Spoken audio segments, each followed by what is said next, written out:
All right, Shalom. First and foremost, giving all praise to Yahweh Ba'ashem, Yahweh Shai, Bahashem, Rachak Wadash, double honors to the elders and apostles, the great millstone who rule well. Peace and blessings to the hopeful elect. Shalom to the men of the Lord that are prophesying and preaching and teaching on the highways and byways in sincerity and in truth. Shalom Barakatham. And I just want to make this a quick lesson, man. Lord's willing, to be edifying. It's just a prescription of wisdom. Satan is very, very active, and it's inspired by, a situation I had going on this morning with, just going through things and Satan just being active and messing with us, man. This is actually the second time I've even had to record this video because the audio, fucked up. I was in the spirit moving and, it didn't even capture the audio, man. But that's just business as usual, man, and the truth. And on my car acting up this morning, and brothers are going through all of their different things, man. It was just causing me to meditate, on the adversity and the things that we go through, like in this truth, man. And what is the best way to handle it? What is the best thing to pray for? Now, when brothers go through things, man, it's easy. The first knee-jerk reaction that we have is for Lord to please take this problem away from me. Please deliver me out of this situation. Lord, please, just take it away. And that's part of being in the flesh. Even the Lord Yahweh Shai asked the Lord to take the cup away from him as that man in the flesh, because it was such a grievous thing that he was going through. And so that's a natural thing to have, man. But I want to prescribe to brothers, and I speak mainly on my situation, but I think in general, as we go towards being wise men, to pray for things with more wisdom, like pray that the Lord gives us the spirit to endure, to overcome, and we have the strength to overcome adversity, as opposed to the Lord taking the adversity away from us, man. Because there's a reason why the Lord has us to go through adversity to begin with, man. It's to strengthen us, man. When a brother who's in the right spirit, who's a righteous man, goes through something, one of the questions that he asks himself is the Lord judging me, or is he chastising me? Right? Because the only real difference between a chastisement and a judgment is purely the Lord's intention. Now, if the Lord is intending to punish you, then that would be judgment. If the Lord is intending to strengthen you, that's chastisement. All right? They both can feel similar. They both can feel the same, but the intent behind it is different. You see what I'm saying? And so if it's the former, where it's to be chastisement, then we got to remember that there's a reason for it, that we shouldn't always be so quick to just ask the Lord to take that cup from us every time. Some situations are grievous, and the Lord basically has to do it, or you're out of here. But when we go through different particular things, like especially if you have rapid attacks from demons, man, don't be so quick to have the Lord just take the problem away from us, man, because part of this truth is getting stronger. And how do we get stronger? We go stronger through resistance, adversity. How does a person just is not just able on his first time to just bench press 250 pounds, man. He has to lift 100, he has to lift 125, then 150, 175, etc. All right. And we got to remember that there is one final test that we have to lift, and some Israelites are not going to be able to lift it. They're not gonna pass the hour of temptation, that test. And so it begs the question: had they dealt with resistance, or they were better at dealing with adversity, at preparing themselves, their minds, their spirits for this, would they pass it? Now we know ultimately it's up to the Most High who passes, but there's still the same process. When the Lord is presenting us with adversities, man, it's because He's strengthening us, man. The more adversity we go through now and that we endure, the better spiritual shape we're going to be in to overcome, that latter end, man. you know, because it's easy, like, Lord, just let my car start. I got to get to work and just let it start, you know. But there's wisdom in realizing what's happening on a larger scale through the Spirit, you know. And there's something to be said for brothers who go through adversity and just take it on cheerfully, man, because you're looking at it as an exercise. Like, oh, okay, the Lord's just testing me. Like when you go to the gym and you work out, your muscles burn, they ache, they get sore. But what happens? You get stronger. You get a larger reward.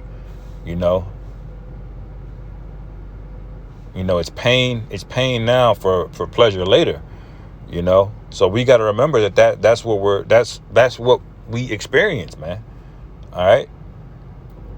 And we have to do our best to maintain that, man, because the main thing we want to have is strength, integrity, all right, discipline and diligence. Okay, if we maintain those things, brothers, and we overcome, we don't have to be the greatest speaker, we don't have to know the most precepts, we don't have to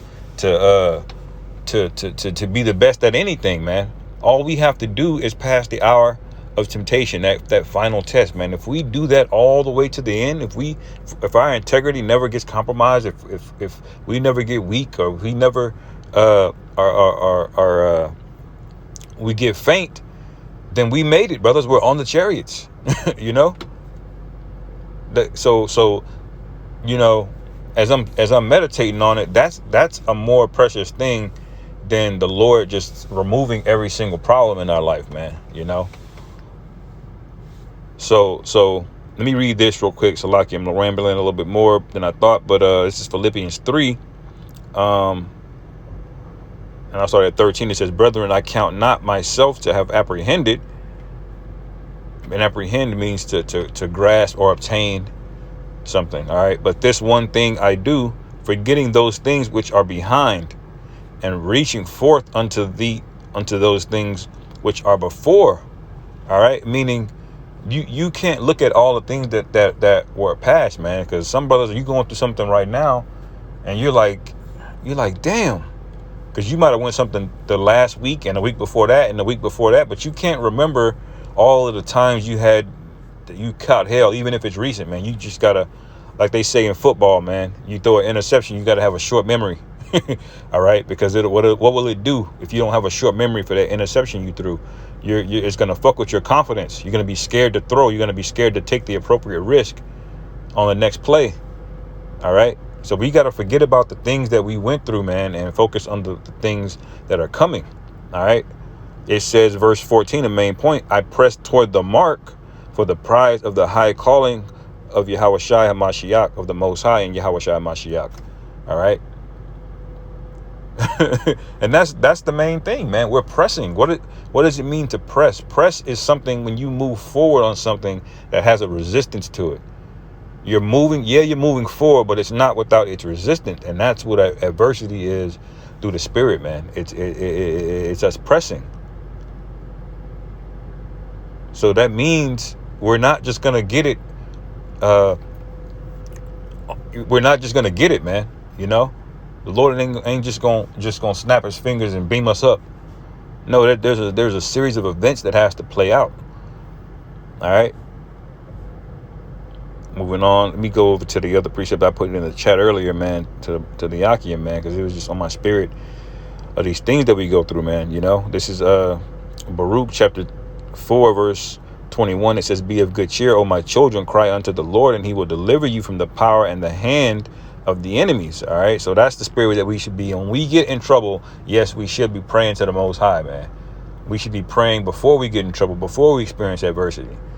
But what are we praying for? Because the brother put in the chat, man, be careful what you pray for. When you pray for wisdom, the Lord's gonna present you problems that require great wisdom. Very difficult problems. All right. You pray for money, the Lord may just have you having to work your ass off for a long time, man. All right. So the Lord ain't just gonna drop money out of the sky or drop a blessing on you out of the sky. He's gonna have you go through a straight gate. All right. A process of resistance, so you build it up, man. All right. And one thing I'll say here is there's two levers to this thing, man, that we have to remember. All right, two things that we need to remember. Number one, we fucked up. Okay, so anything that happens to us, the Lord is more than justified of having us go through it, man. We're actually all worthy of death, man, of the missiles, really. Okay, so that's one thing you got to keep in mind. We can't be entitled to the Lord just doing miracles on our behalf, man, because really the Lord don't have to deliver us at all. All right, so we should be tuning our spirit that we're not so entitled for the Lord to just, Lord, please take it away, but pray for that spirit of endurance, man, because that's how the Lord is trying us, man. When the scriptures say acceptable men are going through or tried in the fire, in the furnace, the fire is heat, man.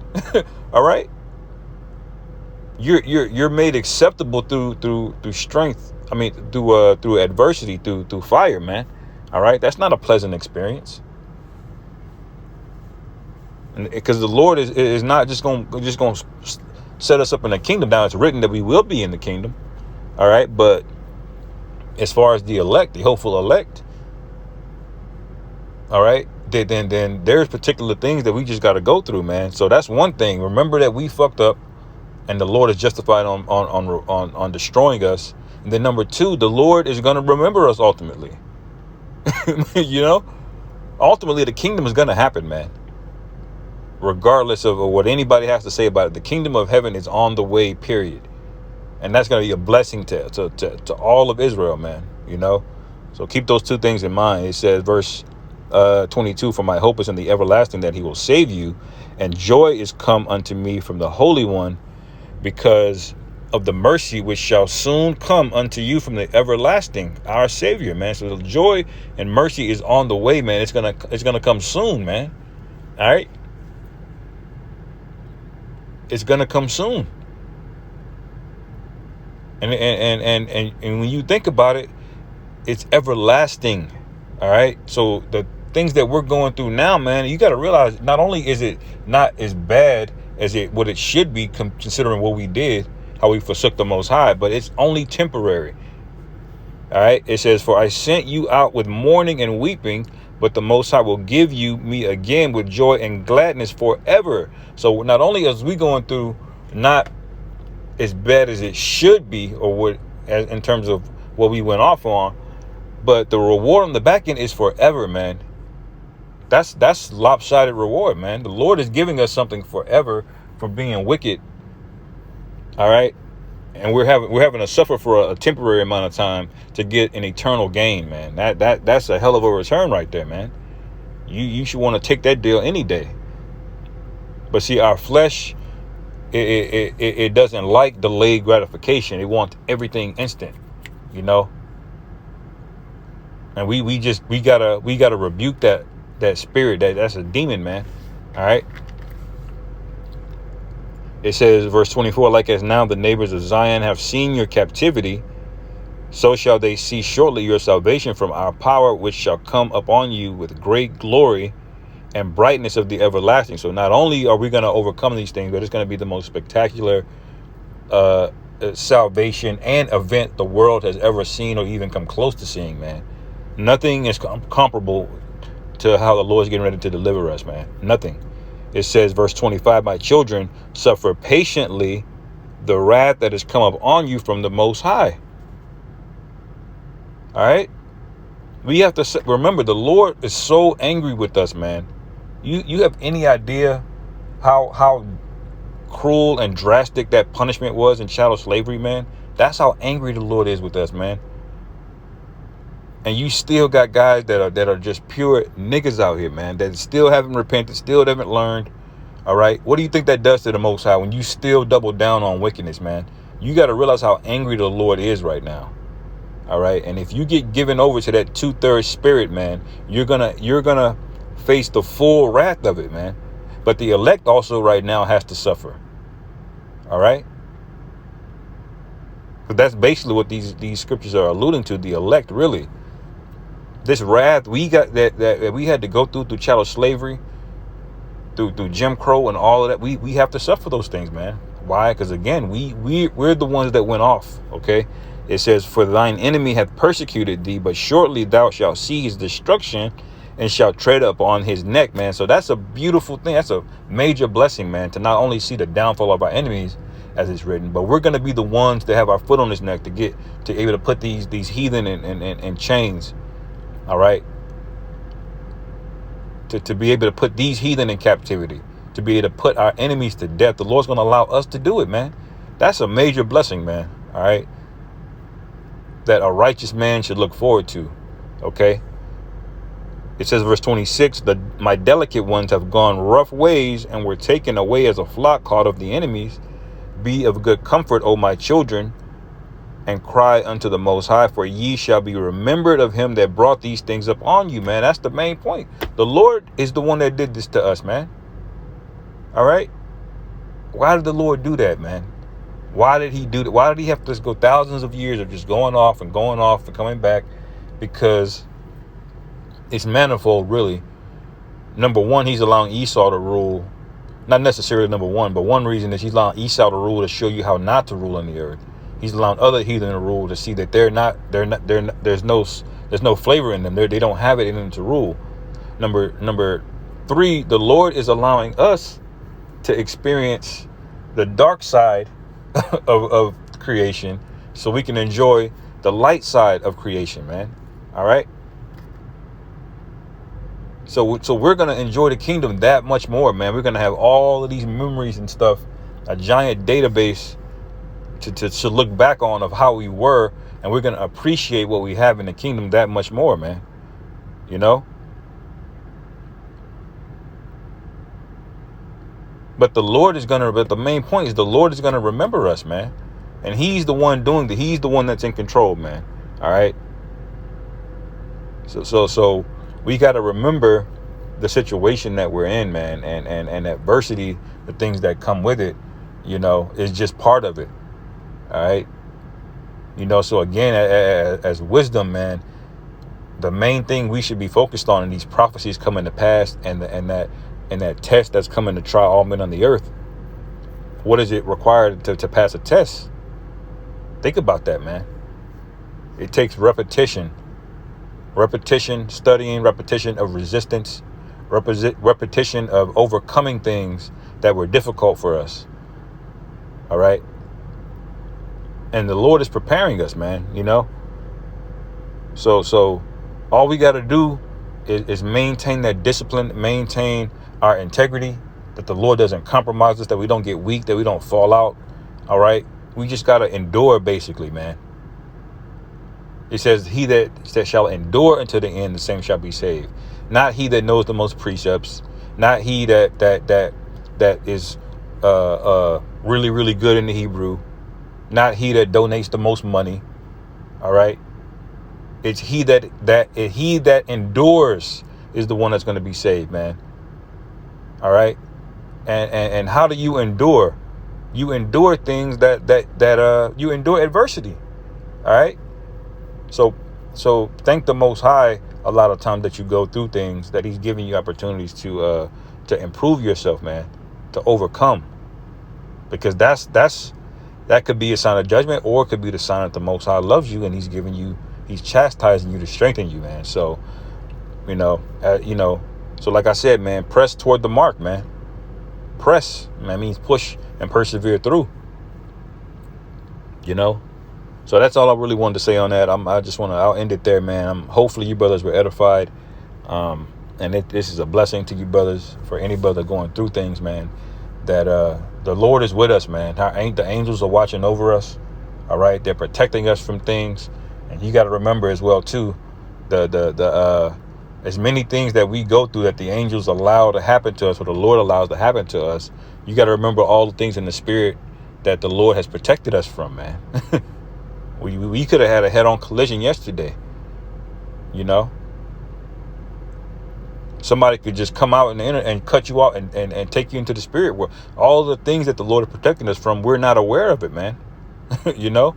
So you can't get mad at the adversity that comes in our lives, man. As frustrating as it may be, just remember that we're of the elect, and we have to be tried more so than the average person, man. because we're better than them, to be honest. We're above them. And that includes 2/3 Israelites. All right. Lord willing, I am not of that number. I'm of the number of the 1/3 and hopefully the 144,000, man, but I'll take being the 1/3, man. So it just remember those things, man. When you pray, have a approach of humility and integrity. All right.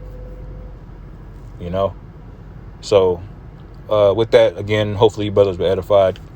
I'll end it there. Call halal Yahweh, Bashim Yahweh Shai, Bahashim Rachak Wadash, Wa Abba Babal, Shalom.